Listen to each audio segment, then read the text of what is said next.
Krishna, Krishna Krishna, Hare Hare, Hare Rama, Hare Rama, Rama Rama, Hare Hare, Hare Krishna, Hare Krishna, Krishna Krishna, Hare Hare, Hare Rama, Hare Rama, Rama Rama, Hare Hare, Hare Krishna, Hare Krishna, Krishna Krishna, Hare Hare, Hare Rama, Hare Rama, Rama Rama, Hare Hare. Hare Krishna, everyone. Many thanks for everyone to join in. We will start from here, all the members. Yeah. Those who want to read may raise their hand, and we will start Krishna book. Yeah. We will be continuing from where we left. Hare Krishna, Hare Krishna. So let's get started with Anshika. Anshika first. Hare Krishna. Hare Krishna.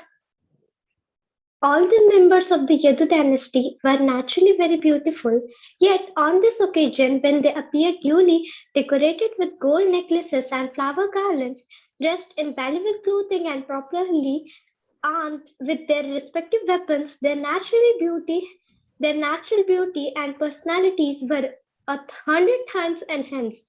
The members of the Yadu dynasty came to Kurukshetra in their gorgeously decorated chariots, which resembled airplanes of the demigods and which were pulled by big horses that moved like the waves of the ocean. Some Yadus rode on stalwart elephants that moved like the clouds in the sky. Their wives were carried on the beautiful palanquins by beautiful men whose features resembled those of the Vidyadharas. The entire assembly looked as beautiful as an assembly of the demigods of heaven. After arriving in Kurukshetra, the members of the Yadu dynasty took their baths ceremoniously with self-control as enjoined in the Shastras. And they observed fasting for the whole period of the eclipse in order to nullify the reactions of their sinful activities. Since it is a Vedic custom to give in charity as much as possible during the hours of eclipse, the members of the Yadu dynasty distributed many hundreds of cows in chariot to the Brahmanas. All those cows were fully decorated with nice dress and ornaments.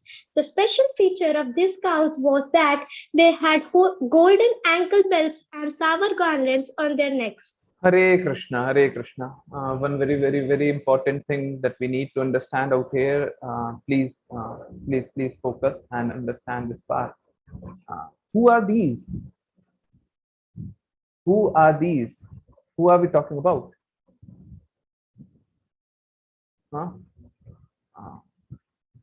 Yeah. Whom are we talking about? These are people of Yadu dynasty. Correct? Now, who are people of Yadu dynasty? These are saintly beings, the demigods, elevated personalities who have been sent directly by Krishna. Krishna has sent them. Just look at what we are reading. You might have read through, but you might not have realized it too much.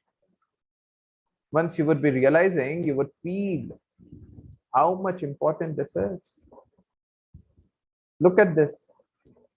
Yeah. What is happening? All the members of Yadu dynasty were naturally very beautiful. Now, these are saintly beings who are sent directly by Krishna for being their companion.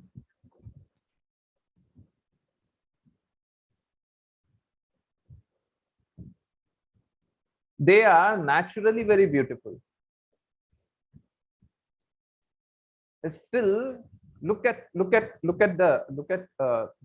depth of it. Still, they are trying to dress themselves very beautifully.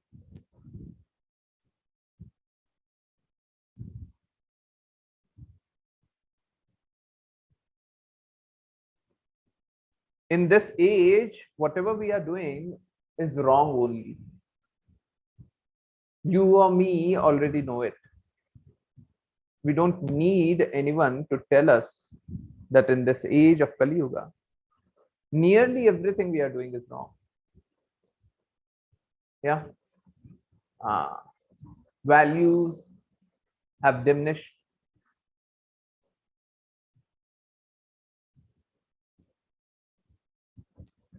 Now look at them. These are Devi Devtas, these are demigods. And what are they doing? They are taking baths ceremoniously, as enjoined, as written in the Shastra.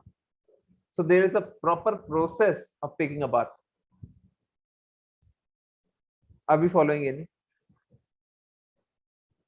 Are we following any legitimate process to take a bath?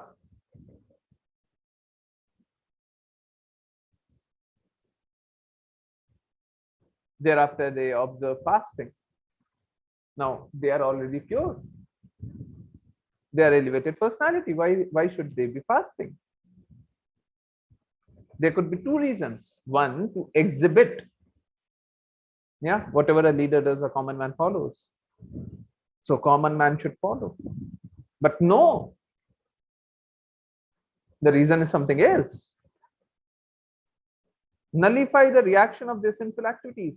How can they be sinful?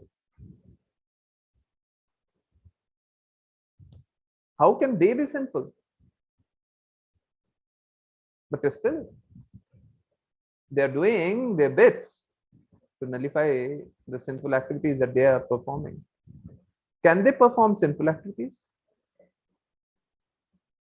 Those who are placed in knowledge, those who know about Krishna, those who are with Krishna, those whom Krishna chose to be with them, chose to be with him.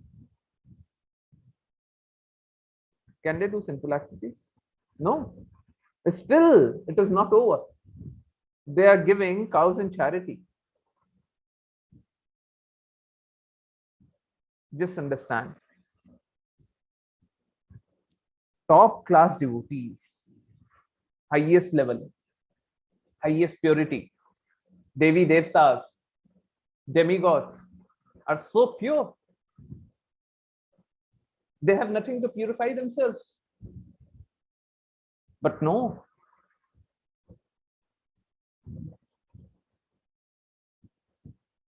It is mentioned in Shastra that they want to purify their sinful activities. That means there could be ways to better themselves.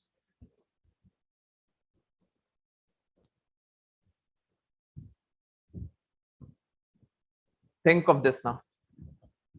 These are Devi Devtas. They have knowledge. They know how to do it. What about you and me? Do you know how to purify yourselves? How to purify yourself? Except for what Guru says, what Krishna says, except for Guru Shishya Parampara, do you know how to purify yourself? Do we, any one of us, know how can we purify ourselves?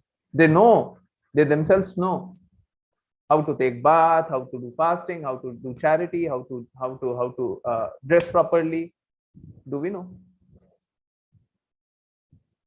Can we purify ourselves?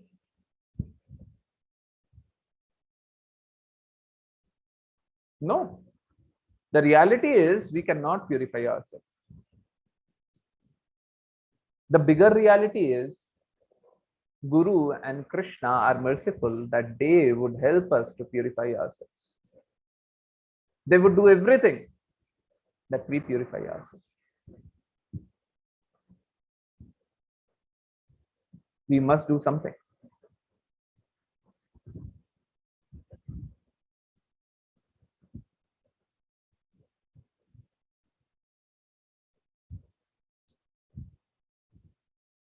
Very simple.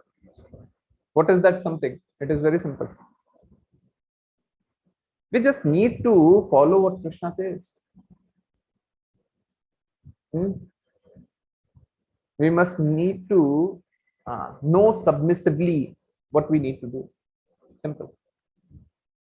These ritualistic practices we would not be able to do, howsoever we may try.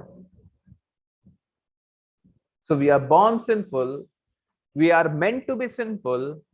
Only because of Krishna's mercy and Guru's mercy, we could trans migrate from this world to that world.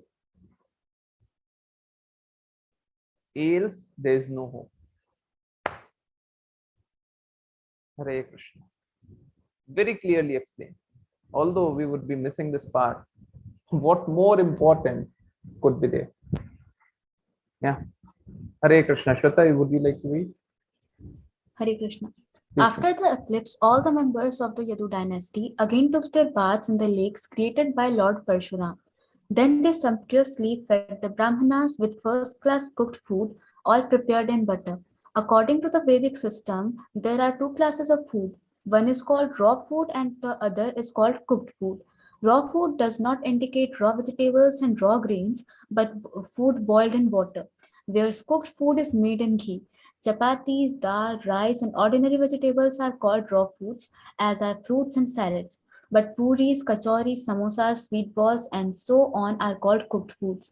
All the Brahmanas invited on that occasion by the members of the Yadu dynasty were fed sumptuously with cooked food. The ceremonial functions performed by the members of the Yadu dynasty externally resembled the ritualistic ceremonies performed by the Karmis. When a Karmi performs some ritualistic ceremony, his ambition is sense gratification, good position, good wife, good house, good children, or good wealth. But the ambition of the members of the Yadu dynasty was different. Their ambition was to offer Krishna perpetual devotion with faith. All the members of the Yadu dynasty were great devotees.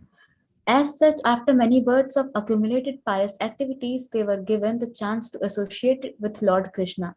In going to take their baths in the place of pilgrimage at Kurukshetra, in observing the regulative principles during the solar eclipse, or in feeding the Brahmanas, in all their activities, they simply thought of devotion to Krishna. Their ideal worshipable Lord was Krishna and no one else.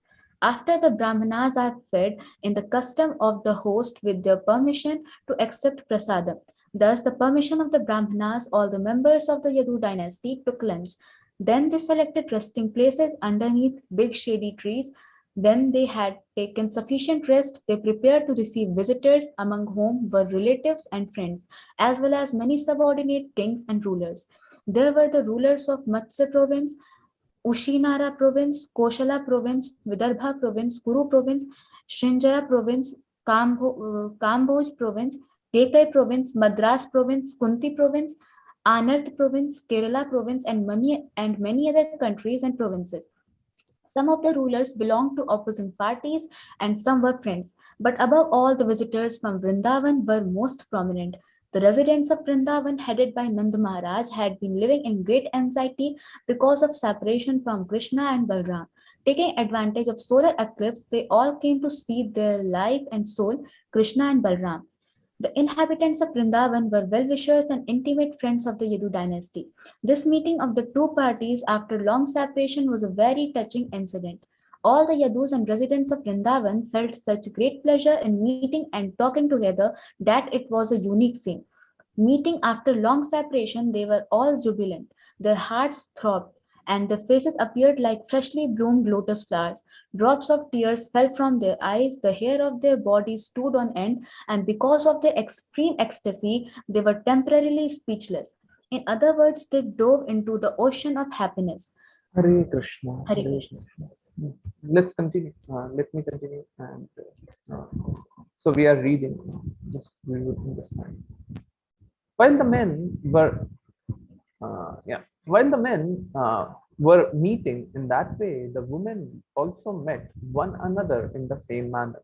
They embraced one another in great friendship, smiling very mightily, and looked at one another with much affection. When they were embracing one another in their arms, the saffron kumkuma spread on their breast was exchanged from one person to another person, and they all felt heavenly ecstasy. Due to such heart-to-heart embracing, torrents of tears glided down their cheeks. The juniors were offering obeisances to the elders, and the elders were offering their blessings to the juniors. They thus welcomed one another and asked after one another's welfare. Ultimately, however, all their talks was only of Krishna. That is what I was coming to. They were talking about one another's welfare. Yeah. When devotees meet, uh, uh, they may look like karmis. They may look like materialistic people. They may look like normal people, normal. They would try to ask about each other's welfare. But more than that, or even in that, I should say this way, even in that, they want to see their spiritual welfare, not their material welfare. They want to see whether they are able to do bhakti properly or not. Suppose someone says, I'm not able to earn properly from morning to night. I'm working. I'm not able to get any money. I'm struggling. I'm working very hard day and night, morning to night. I'm not able to earn. I'm struggling. Suppose someone says like this. What do you think of their bhakti? Normally, generally, yes, there would be exception cases. Yes, there would be people who would be determined. But generally speaking, what would you think of their bhakti? Hmm? What would be happening? They would be struggling, right? They would not be able to take names of Krishna properly. Their minds would be perturbed. They would be disturbed all the time. So when anyone talks about each one's welfare, they are talking about welfare of their bhakti, nothing else. Yeah. When two devotees would be talking about how are you, how are your parents, how is your friend, how is this, how is that, they would not be talking independent of Krishna. When they would be talking about how are your parents, you would say, yeah, their health is good. So they would be thinking, yes, are they chanting? Whether or not they ask, they would be thinking this only. Are they chanting? Are they taking Krishna's name? Are they doing bhakti properly? They would be thinking this only. So, irrespective of whatever may be happening in the world, they would be just concerned about Krishna. Krishna and nothing else. They are worried about Krishna and no one else. Yeah. Similarly, when they would be talking about their anyone, they would just be talking about Krishna. Like we all talk about love, love, love all the time, right? In material life, although there is no love, but your mother loves you. So what do I want to make you understand? Yeah. What do I want to make you understand? Suppose I talk of love. Your mother loves you so much. What do I want to make you understand? Every time, same thing. Mother loves you so much. Krishna loves you many, many, many hundred and thousand times more. Understand Krishna's love. Understand how much Krishna loves us. Yeah. Sitting on this chair, having that heart, I would be always talking about Krishna. That is the quality of a devotee. Although I am not a devotee, but sitting on this chair, yeah. So they would all be talking about Krishna, Krishna, Krishna, Krishna, Krishna, Krishna all the time. Although it may or may not appear.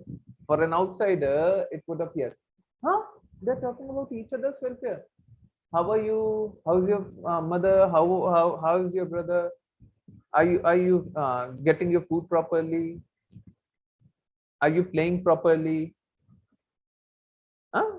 They are talking about materialistic things. An outsider would think this way, but a devotee would understand. When they are concerned about their health, they are concerned that if they are not healthy, how would they do bhakti? Every time Krishna. They do not have anything else except Krishna to talk about. It's Krishna, Krishna, Krishna, Krishna, Krishna, Krishna, Krishna. Because their love is only Krishna. To make you understand, let me give you one example. Suppose, and it might have happened to you. I'm talking about sense gratification. Tongue. Yeah, your tongue. Suppose you are too much fixated on your tongue. You're not a devotee. You're not doing bhakti. You don't know Krishna. Now, suppose you're too much fixated about your tongue. How would it taste? Yeah. And you want chocolate. Chocolate. Yeah. Or maybe chips. Whatever makes you very, very, very excited. Yeah. Suppose you are not doing bhakti. Now your mother says, okay, beta, do one thing. If you do this work now, this work may take you 2 to 3 hours, but if you do this work, I would give you 5 chocolates. 5 chocolates? Seriously? You would give me 5 chocolates? I would do this work. Now, what would you do? What would a child would do? A child would keep on working, but all the time, at the back of his or her mind, only chocolate would be going on. Chocolate. Yes, chocolate. 5 chocolates. I would be getting 5 chocolates. All the time, the child would be thinking about chocolates. Now think of this. If you want material thing, you would get material thing. If you want a spiritual thing, you would get a spiritual thing. If you are dedicated for Maya, you would get Maya. If you are dedicated for Krishna, you would get Krishna. Same way, we should be thinking about Krishna all the time. Whatever work we are doing it only for Krishna. If Krishna does not want, we would not be doing this work. Any day Krishna comes and tells me, Sri Ram, do not do this, I would stop it right away. That should be our heart.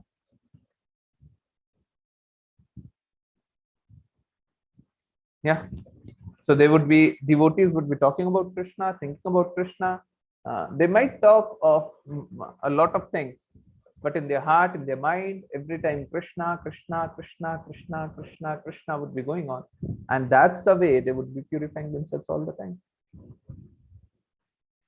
So continuing, ultimately, however, all their talks were only of Krishna. All the neighbors and relatives were connected with Lord Krishna's pastime in this world, and as such, Krishna was the center of all their activities. Whatever activities they perform, social, political, religious, or conventional, were transcendental. The real elevation of human life rests on knowledge and renunciation. As is stated in the first canto of Srimad Bhagavatam, devotional service rendered to Krishna automatically produces perfect knowledge and renunciation. The family members of the Yadu dynasty and the cowherds of Vrindavan had their mind fixed on Krishna. So what we were just talking about, every time Krishna. Yeah. This is the symptom of perfect knowledge. And because their minds are always engaged in Krishna, again, missed very important point. This is the symptom of perfect knowledge. So, what would perfect knowledge lead us to? This one. What would perfect knowledge lead us to? Perfect knowledge would lead us to thinking about Krishna. Yeah. Let me read it once again. The real elevation of human life rests on the knowledge and renunciation, as is stated in the first canto of Srimad Bhagavatam. Devotional service rendered to Krishna automatically produces perfect knowledge and renunciation. The family members of Yadu dynasty and cowherds of Vrindavan had their minds fixed on Krishna. That is the symptom of perfect knowledge. And because their minds were always engaged in Krishna, they were automatically free from material activities. This stage of life is called Yukta Vairagya, as enunciated by Srila Rupa Goswami. Knowledge and renunciation, therefore, do not mean dry speculation and renunciation of activities. Rather, one must start speaking and acting only in relation with Krishna. Uh, we may use this for Aryabhya. Knowledge and renunciation, therefore, does not mean dry speculation and renunciation of activities. Rather, one must start and act, start speaking and acting only in relationship with Krishna. In this meeting at Kurukshetra, Kunti Devi, uh, uh, Vasudev, who were sister and brothers, uh, were met after a long separation, along with their respective sons and daughters-in-law, children, and other family members. By talking among themselves, they soon forgot all their past miseries. Kunti Devi, especially addressed by her brother Vasudev as follows: My dear brother, uh, uh, I'm very fortunate because not one of my desires, not not one of my desires have been fulfilled. Otherwise, how would it happen that although I have such a saintly brother as you, perfect in all respect, you did not inquire from me as to how I was passing my days in a distressed condition of life. It appears that Kunti Devi was remembering the miserable days when she had been banished with her sons through the mischievous plans of Rashtra and Duryodhana. She continued, My dear brother, I can understand that when providence goes against someone, even one's nearest relative forget him. In such a condition, even one's father, one's mother, one's own children will forget him. Therefore, my brother, I do not accuse you. Uh, please try and understand. Now, what a normal person would do? After reading Kunti Devi, what would you or me should be doing? What would we understand? Yes, very important. What would me or you understand? Yeah, please throw in your conclusion. Tell me. Kunti Devi was going through miserable times. She was in fact thanking Vasudev, his brother, for not helping. She went through very difficult times.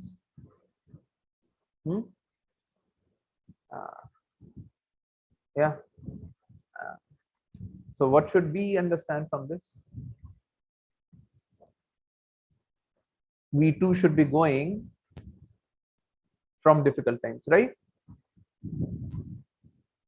And only then we would be able to do bhakti. Correct? Yes or no? Only when we would be going through difficult times, we would be able to do bhakti. Right? Hare Krishna. Those in favor may say yes. Why? Those who are against may say no. And only when we would be going through difficult times, we would be able to do bhakti. Or when we would be doing bhakti, we would be going through difficult times. Yeah. That's the only position possible. Yes. Yes or no? Why you're in? Fast. I want your answers.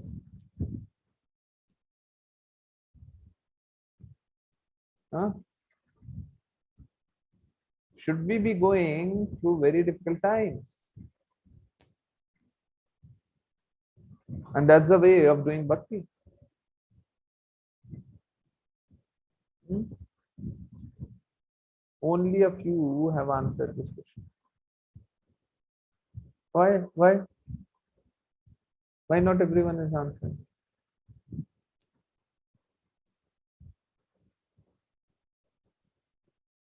Hmm.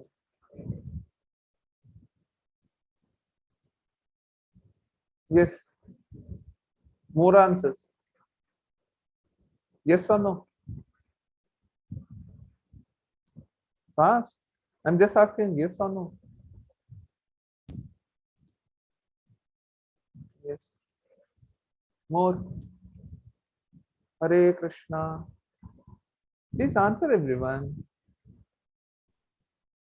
Yes, If- Prabhu. yes. Okay. More people. Yes.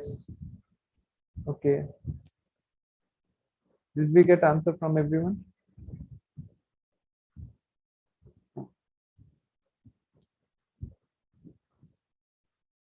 Very, very, very important part. Should I tell you my answer? I would stand. I would stand with no. No. No. Not necessarily.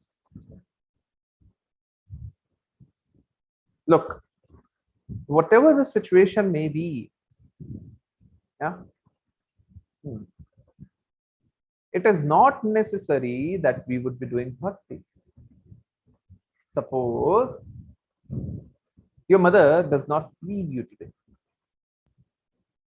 Yeah, you're not able to speak anything. Hmm? Mother did not give you food. Mother was very, very angry. She told no food for today. You are not able to understand. But because mother has told, you have to agree. Okay. You are crying, but you do not have food. And you are not able to even speak. Would you be doing bhakti? Would you be doing bhakti? Yes or no? Are you in that condition where you would be doing bhakti even in this situation? Yes or no? Fast. You would be doing bhakti. Yeah. So those who are not answering, I would assume they would be doing bhakti. But look, we have to be realistic. We have to understand our position. We cannot go on saying that anything may happen. Anything may happen, and I would be okay with it. You would not be okay with it. Do not lie. Do not lie from yourself. You would not be okay. You would not be okay in every circumstance.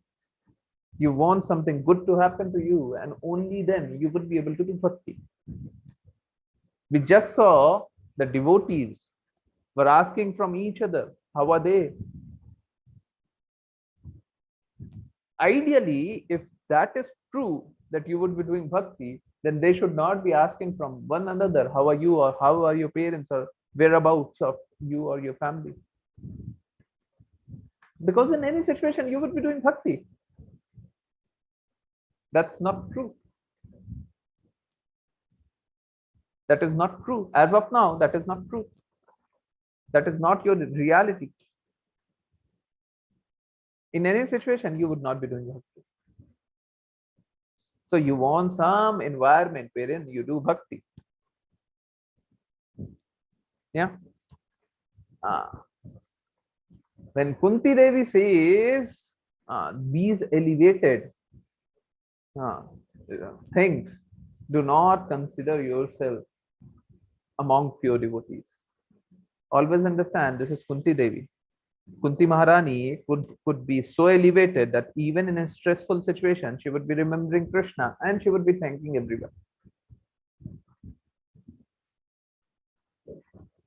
A devotee has wrote one thing. Please read. Everyone, please understand.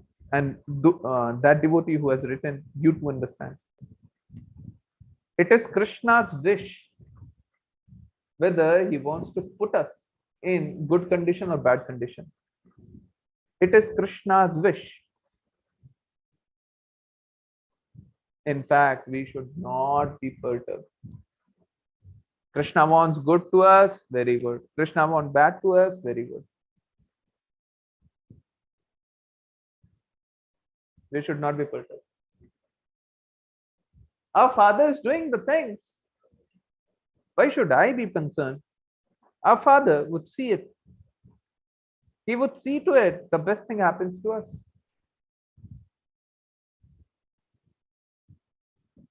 So again, it is Krishna's wish. He wants to test. Uh, if he wants to test, he may test, or if he does not want to test, he may not test, and we should be okay with it.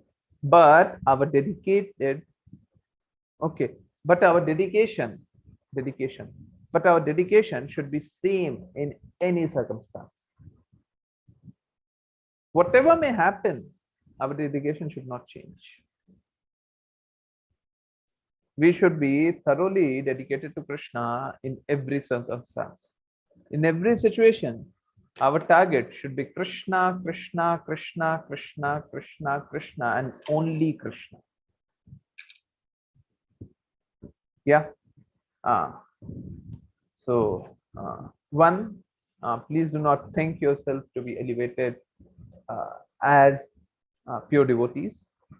To understand that all of us, I'm not only talking about any one of you, but all of us have been whining baby, crying baby. We have been crying all the time. Yeah, I did not get this, I did not get that, I want a better situation, I want this, I want that, I want this, I want that. Many of it would be provided by Krishna himself. Krishna would understand, yeah, my dear child is not able to do anything because of this. Let me give him this. Then he would be able to do. Then he would be properly situated. Then he would not be disturbed. So many a times, Krishna would personally help us. But even in times where Krishna does not help us, please understand this to be Krishna's mercy only and accept his decision. Rather than questioning, we must accept his decision. So, these are talks about elevated devotees. Do not think yourself or me to be anyone closer to them, anywhere closer to them. Vasudev replied, my dear sister, replied to his sister, my dear sister, do not be sorry and do not blame me in that way. We should always remember that we are all only toys in the hands of providence. Everyone is under the control of Supreme Personality of Godhead.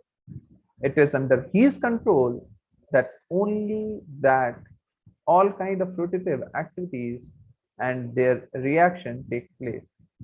My dear sister, you know that we were very much harassed by King Kamsa. And by his persecution, we were scattered here and there.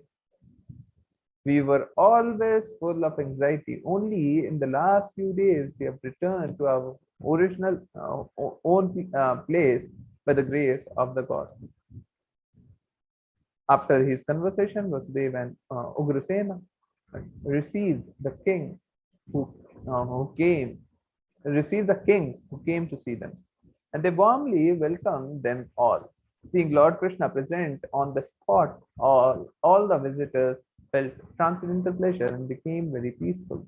Some of the prominent visitors were as follows: Bhimasena, Dronacharya, Dhritarashtra, uh, Duryodhana, Gandhari, along with their sons, uh, King Yudhishthira, along with his wife, and the Pandavas, along with Kunti, and well as Sanjaya, Vidura, Kripacharya, Kunti Bhoja, Virata, Bhishmaka, King Nagnajit, Purujit, Drupada, Drupad, Shalya, Drishtaketu, the king of Kashi, Damaghosha, uh, Vishalaka, the king of Mithila, the king of Madras, formerly known as Madra, the king of Kekaya, Yuddhamanu, Sura, Sura Sharma, Bhalika, along with his sons and many rulers subordinate to King Yudhishthira. When the visitors saw Lord Krishna with his thousands of wives, they were fully satisfied at the sight of such beauty and transcendental opulence. All who were there personally visited Lord Balram and Krishna, and being properly welcomed by them, they began to glorify the members of the Yadu dynasty, especially Krishna and Balram. Because Gurusena was the king of the Bhojas, he was considered the chief of the chief Yadu, and therefore the visitors specifically addressed him, Your Majesty, Ugrasena, king of Bhojas. Factually, the Yadus are the only person within this world who are perfect in all respect. All glories unto him. All glories unto you. All glories unto you. All glories unto you. The specific condition of your perfection is that you always see Lord Krishna, who is sought by many mystic yogis, undergoing severe austerities and penances for a great number of years. All of you are in direct touch with Krishna at every moment. All the Vedic hymns glorify the Supreme Personality of Godhead, Krishna. The Ganges water is considered sanctified because of its being the water used to wash the lotus feet of Lord Krishna. The Vedic literature are nothing but the injunction of Lord Krishna. The purpose of the study of all the Vedas is to know Krishna. Therefore, the words of Krishna and the message of his pastime are always purifying. By the influence of the time and circumstance, all the opulence of this world were completely wiped out. But since Krishna has appeared on this planet, all the auspicious creatures have again appeared due to the touch of his lotus feet. Because of his presence, all our ambitions and desires are gradually being fulfilled. Your Majesty, as king, you are constantly associated with Lord Krishna, and you have no difficulty in seeing him or touching him at any time. Lord Krishna moves with you, talks with you, sits with you, rests with you, and dines with you. The Yadus appear to be always engaged in the worldly affairs, which are considered to be royal road to hell.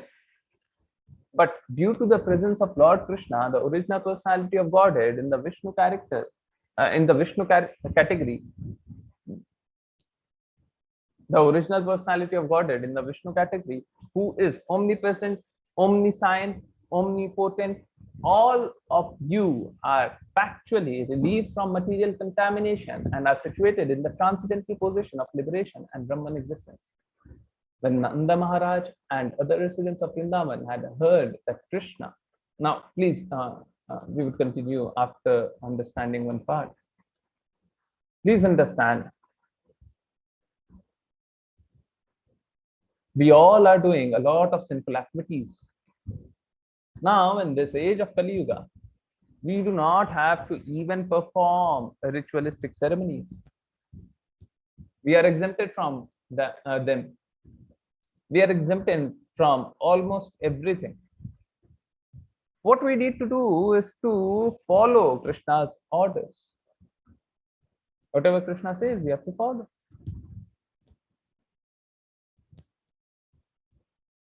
Yeah. So what we need to do is we need to purify ourselves by following Krishna's words, by following Guru's words. Yeah. Okay. Hare Krishna. Shraddha, you may continue. Hare Krishna. When Nanda Maharaj and other residents of Vrindavan had heard that Krishna would be present in Kurukshetra because of the solar eclipse and that all the members of the Yadu dynasty would also be there, they had immediately prepared to go there.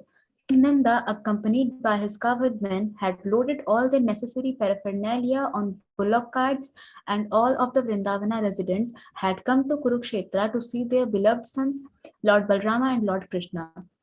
When the cowherd men of Vrindavana arrived in Kurukshetra, all the members of the Yadu dynasty were most pleased. As soon as they saw the residents of Vrindavana, they stood up to welcome them and appeared to have regained their life. All the Yadus and Vrindavan residents had been very eager to meet, and when they actually came forward and met, they embraced one another to their hearts' satisfaction and remained in embrace for a considerable time. As soon as Vasudev saw Nanda Maharaj, Vasudev jumped up and ran over to him and embraced him very affectionately. Vasudev began to narrate his own past history, how he had been imprisoned by King Kamsa, how his babies had been killed, how immediately after Krishna's birth he had carried Krishna to the place of Nanda Maharaj, and how Krishna and Balram had been raised by Nanda Maharaj and his queen Yashoda as their own children. Similarly, Lord Balrama and Krishna also embraced King Nand and Mother Yashoda, and then they offered their respect unto their lotus feet by bowing down. Because of their feeling affection for Nand and Yashoda, Lord Krishna and Balram became choked up, and for a few seconds they could not speak. The most fortunate King Nand and Mother Yashoda placed their sons on their laps and began to embrace them to their full satisfaction. Because of separation from Krishna and Balram, King Nand and Yashoda had been merged in great distress for a very long time. Now, after meeting them and embracing them, all their sufferings were mitigated. Then Krishna's mother Devki and Balram's mother Rohini both embraced Mother Yashoda. They said, "Dear Queen Yashoda Devi, you and Nand Maharaj have been great friends to us. And when we remember we are immediately overwhelmed by the thought of your friendly activities. We are so indebted to you that even if we were to return your benediction by giving you the opulence of the King of Heaven, it would not be enough to repay you for your friendly behavior. We shall never forget your kindly behavior towards us." When Krishna and Balram were born, before they even saw their real father and mother, they were entrusted to your care, and you raised them as your own children, fostering them as birds take care of their offspring in the nest. You have nicely fed, nourished, and loved them, and have performed many auspicious religious ceremonies for their benefit. Actually, they are not our sons, they belong to you, Nanda Maharaj, and you are the real father and mother of Krishna and Balram. As long as they were under your care, they had not even a pinch of difficulty. Under your protection, they were completely out of the way of all kinds of fear. This most affectionate care which you have taken for them is completely befitting your elevated position. The most noble personalities do not discriminate between their own sons and the sons of others, and there cannot be any personalities more noble than Nand Maharaj and you. As far as the gopis of Vrindavan were concerned, from the very beginning of their lives, they did not know anything beyond Krishna. Krishna and Balram were their life and soul. The gopis were so attached to Krishna that they could not tolerate not seeing him even momentarily when their eyelids blinked and impeded their vision. They condemned Brahma and creator of the body because he foolishly made eyelids which blinked and checked their seeing Krishna. Because they had been separated from Krishna for so many years, the gopis, having come along with Nanda Maharaj and Mother Yashoda, felt intense ecstasy upon seeing Krishna. No one can even imagine how eager the gopis were to see Krishna again. As soon as Krishna became visible to them, they took him inside their hearts through their eyes and embraced him to their full satisfaction. Even though they were embracing Krishna only mentally, they became so ecstatic and overwhelmed with joy that for the time being uh, even though they were embracing Krishna only mentally, they became so ecstatic and overwhelmed with the joy that for the time being they completely forgot themselves. The ecstatic trance they achieved or simply by mentally embracing Krishna is possible to achieve even for great yogis constantly engaged in meditation on the Supreme Personality of Godhead. Krishna could understand that the gopis were wrapped in ecstasy by embracing him in their minds, and therefore, since he is present in everyone's heart, he reciprocated the embracing from within. Hare Krishna. Hare Krishna. Hare Krishna. So you were talking about gopis. Now gopis had so much love for Krishna. Hmm.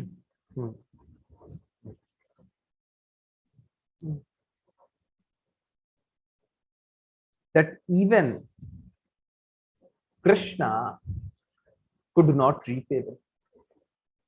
Krishna himself mentioned this.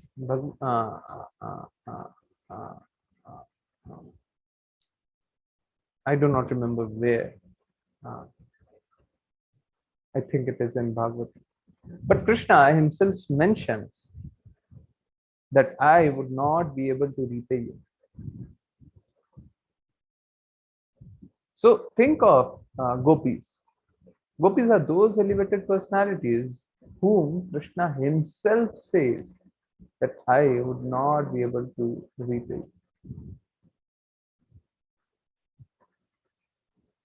Gopis were in so ecstatic mood that they would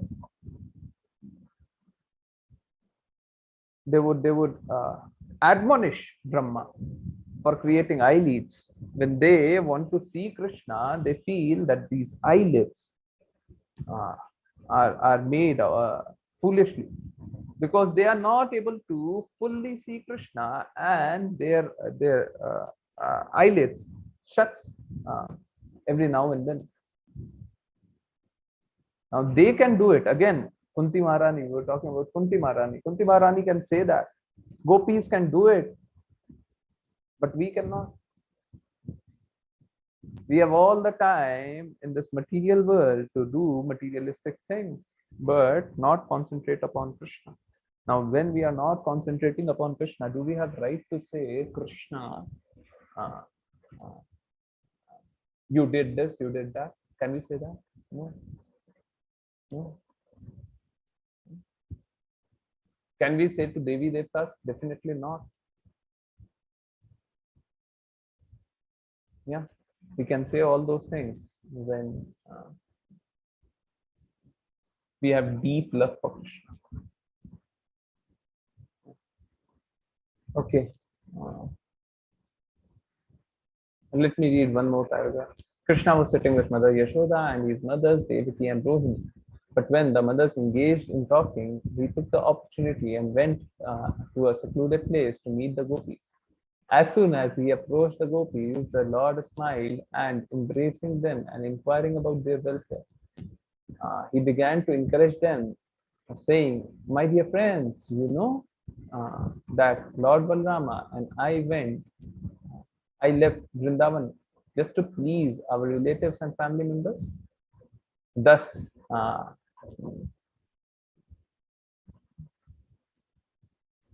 thus we were long engaged in fighting with our enemies, and were obliged to forget you, who were so much attached to me in love and affection. I can understand I have been ungrateful to you, but still I know that you are faithful to me. May I inquire if you have been thinking of us, although we had to leave you behind, my dear gopis? Do you now dislike remembering me, considering me to have been ungrateful to you? Do you take my misbehavior with you very seriously?" Hmm. So Krishna knows these things. Again, this is ecstasy. This is not uh, uh, Krishna saying some words and gopis understanding and gopis exchanging words in return. No, this is not normal conversation. This is ecstatic conversation. Uh, So Krishna is asking, may I inquire if you have been thinking of us, although we have left you behind? Now, please understand, can gopis forget Krishna for a second? For 1 second, can they forget Krishna?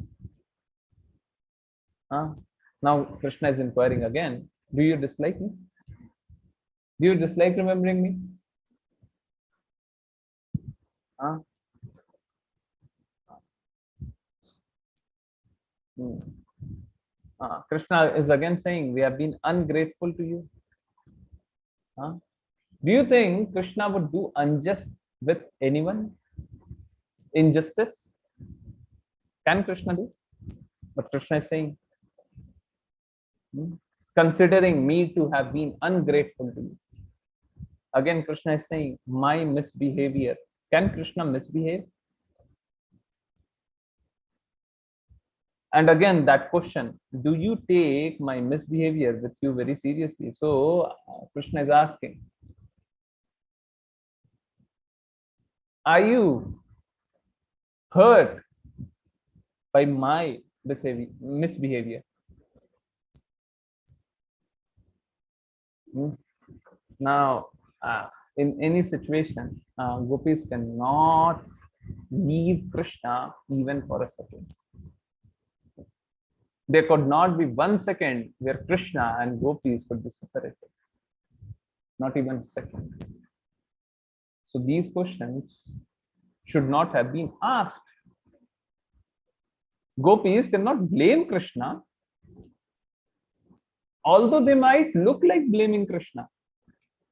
But can they blame Krishna? Can you blame anyone whom you love 24/7? Whom you are not able to forget about 24/7? Whom you are thinking about all the time from morning to night? Can you blame that person? Is it possible? Is it possible? This is impossible.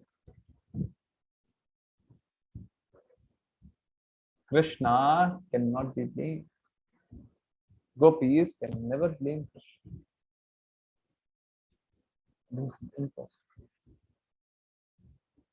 So what we need to understand is, our ears might hear that gopis are blaming Krishna. No, gopis would be chastising. Gopis chastise Krishna a lot of times. Our ears might hear, our eyes might read. But we need to understand, this is not a normal conversation that we are reading. This is not a normal thing that we are understanding right now. This is something ecstasy. And these things cannot be understood by simple materialistic mind. Materialistic mind cannot understand this. Only with pure devotional love, we may think of trying to understand. Again, trying to understand about Krishna. We may think. Yeah. Okay. Thank you everyone for joining. Let's break at that. If anyone has any question, they may ask. First, let's do Vaishnav Pranam Mantra, and thereafter we will end. And obviously, question and answers. Okay. Anyone who wants to do Vaishnav Pranam Mantra, raise up hand, or I will be started. No one? I do not see any hand raised. So let me start. Vancha kalpatarubhyascha kripa sindhubhya eva cha patitanam pavanebhyo Vaishnavebhyo namo namaha. Anant Koti Vaishnavind ki. Jai. His Divine Srila Prabhupada ki. Jai. Bhagavad Gita ki.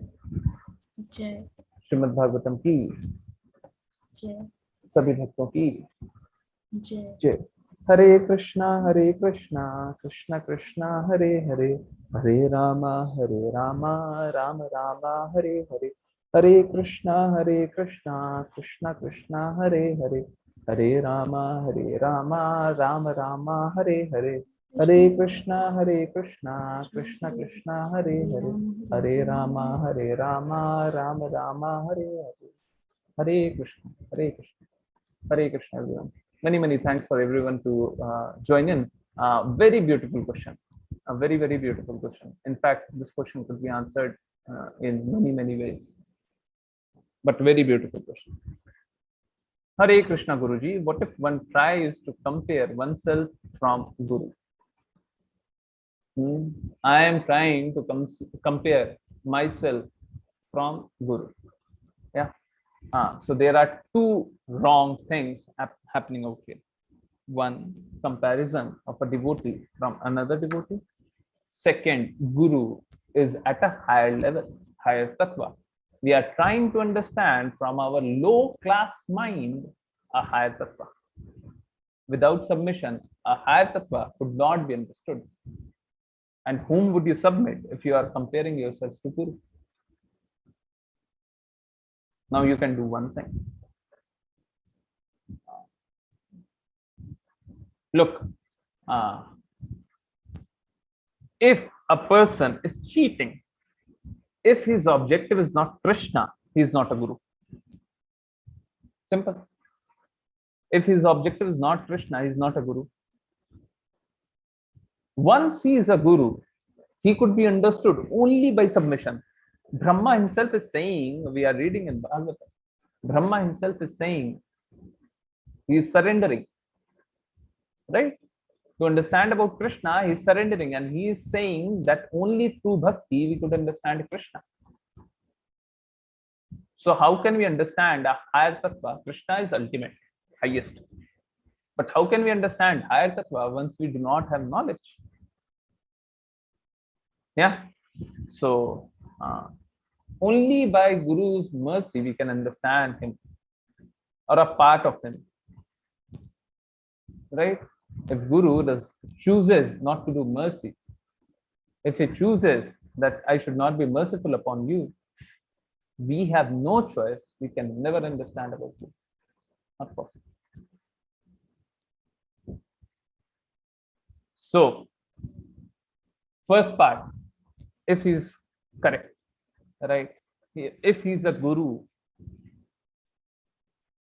then we cannot compare. Suppose I compare, then we are doing mistake in many levels. Right?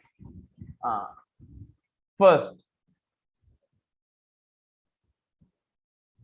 we can understand Krishna through submission. We can understand Krishna through serving devotees, not by extracting something out of them. If you have this idea that you want to extract something out of me, can you be a devotee? No. Can you know about Krishna? No. So we should always submit to devotees. Yeah. By devotees, again, same thing. They should not be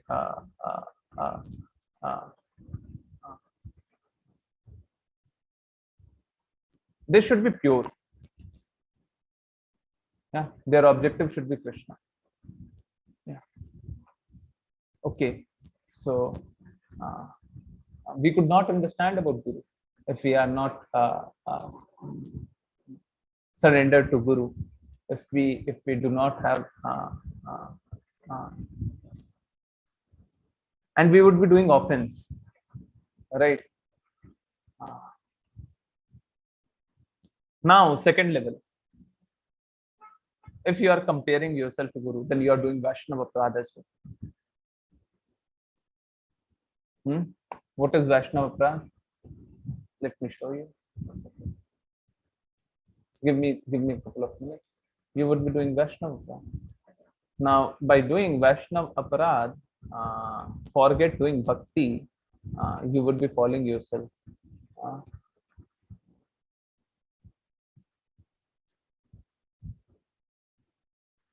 Just a minute. You would be following yourself. So let me show you. I think it would be coming. No. Let me show you. Give me one moment. One moment. I'm sure.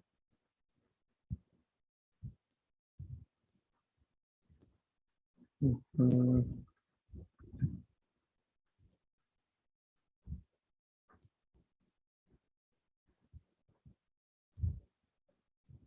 I won't list 1, 2, 3, 4, 5, 6, 7, 8. I won't list.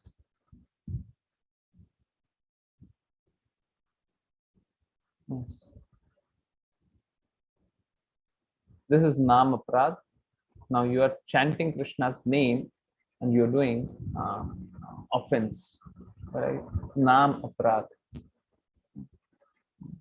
So first, to blaspheme the devotees who have dedicated their life in propagating the holy names of the Lord.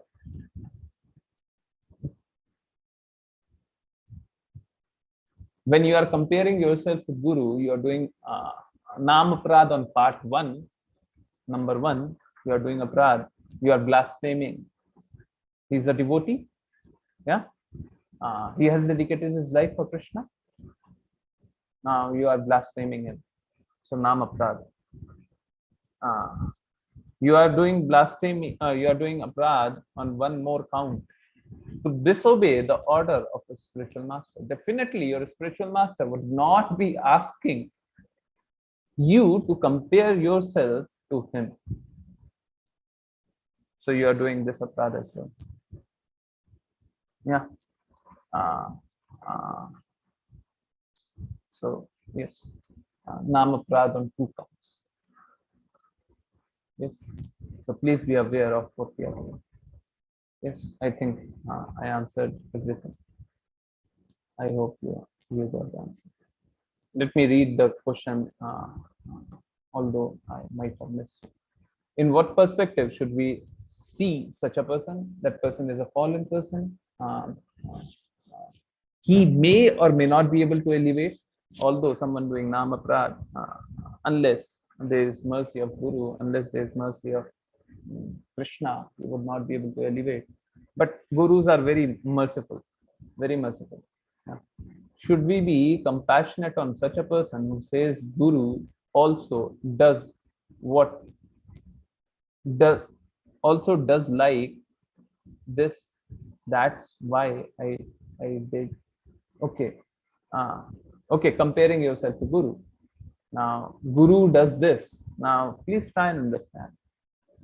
When we see Guru doing this, should we copy him? Should we copy him? No. This is similar to saying Krishna married so many wives. We should be marrying so many wives. Right? No. Again, the objective should be Krishna, Krishna, Krishna, Krishna, Krishna, Krishna, Krishna. When Guru does anything, he sees everything in relation with Krishna. Are you seeing everything in relation to Krishna? Are you seeing? Huh? Are you seeing everything in relation to Krishna? So, once you would be seeing everything in relation to Krishna, then you can do it. Then you can say, Guru is doing this, so I would be doing this.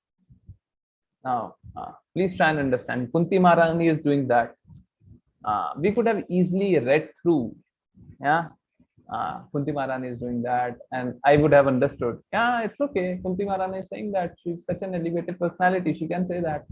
I or you cannot say that. I or you even cannot think about like that. So I can always think and scroll and move on. But did I do it? Did I do it? Did I not stop and try to make all of us understand that no, Kunti Maharani is an elevated personality. We should not compare ourselves to Kunti Maharani. So this comparison that this devotee is doing, so I can do. This guru is doing, so I can do. Uh, Look, whatever a leader does, a common man follows. But a devotee is not a common man. A devotee is not a common man. He's very, very uncommon, very rarely found. Krishna says this in Bhagavad Gita. Among thousand among men, only one would try to know me. So he's a rare person. And among such many rare people, only one would do bhakti. So devotees are uncommon people. Yeah. We cannot copy anyone. By copying anyone, we would not be doing bhakti. If you do not want to do bhakti and you want to do all the rubbish thing in this world, then you can copy. Then you can. Definitely.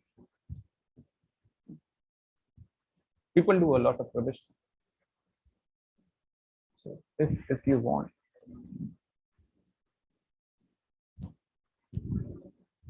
Once the objective is not Krishna, you may do. When you would be hearing materialistic people, you would see that they would be comparing all the time. Yeah. Now, talking of materialistic people, if you want to say, let's say, if you ask me, I'm a materialistic person for a minute. If you ask me, prove that you are wrong, you are very good person. Prove that you are a very good person. Okay, I have to prove I'm a very good person. What is the first thing that I would do if I'm a materialistic person? I would rather paint everyone as wrong. I would say everyone is wrong. I would not say I am good. I would lower their base and I would elevate myself. I would not put myself at a higher position.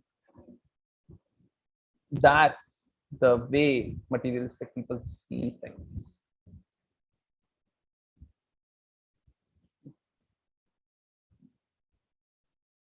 We should not be.